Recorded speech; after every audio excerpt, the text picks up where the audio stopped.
Roy favored Caitlin Clark ignoring noise, pushing the fringes of WNBA MVP discussion. I had a lot of feelings as the Indiana Fever clinched a playoff berth for the first time since 2016 on Wednesday, and I don't think I'm alone in any of them. Above all else, I was ecstatic. The WNBA playoffs are just something else when the Fever are relevant.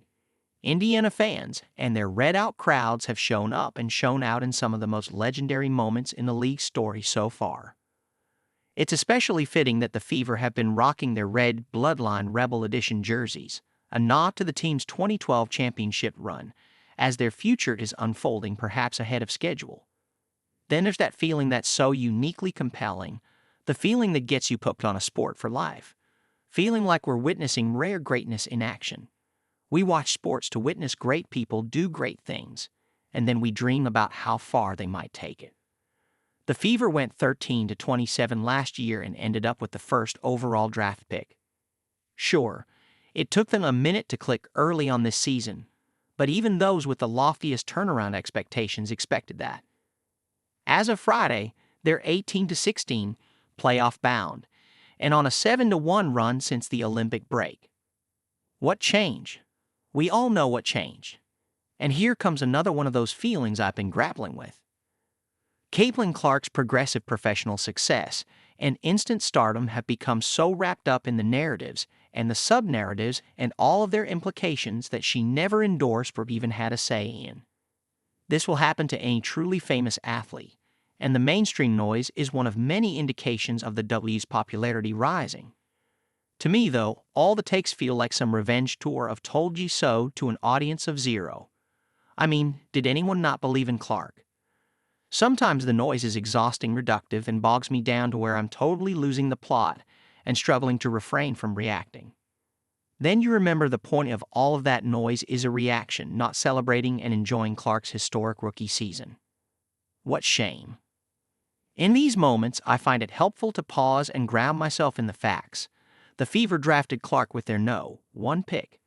They barely made any other roster changes heading into the season. These are facts. It's also a fact that the team around Clark has been cooking. According to StatMamba, Kelsey Mitchell is the first player in WNBA history to go on a 5-game win streak, averaging 25 points per game, 55% accuracy from 2, 40% accuracy from 3, and 90% on free throws. She's also leading the team in points with 19 to Clark's 18.9.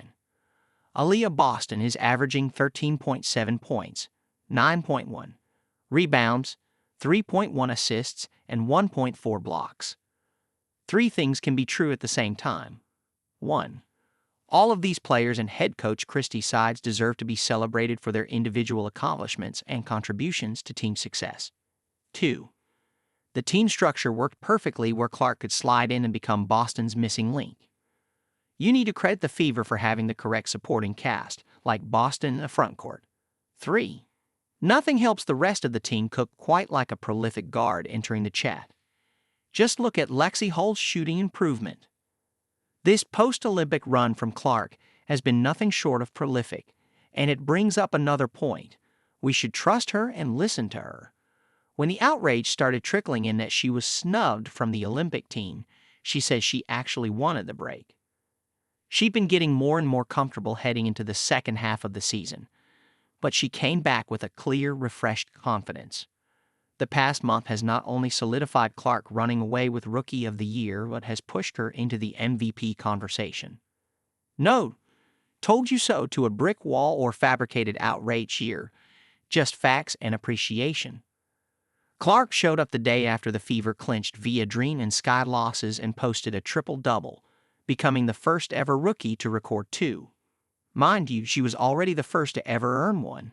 It's not just the breaking of records, but the context and progression that feel generational. She is the fastest player in WNBA history to reach 100 threes, accomplishing the feat in 34 games. She is the first player in league history to record 100 or more three-pointers and 200 or more assists in a single season. Speaking of threes, she leads the league in three-pointers made.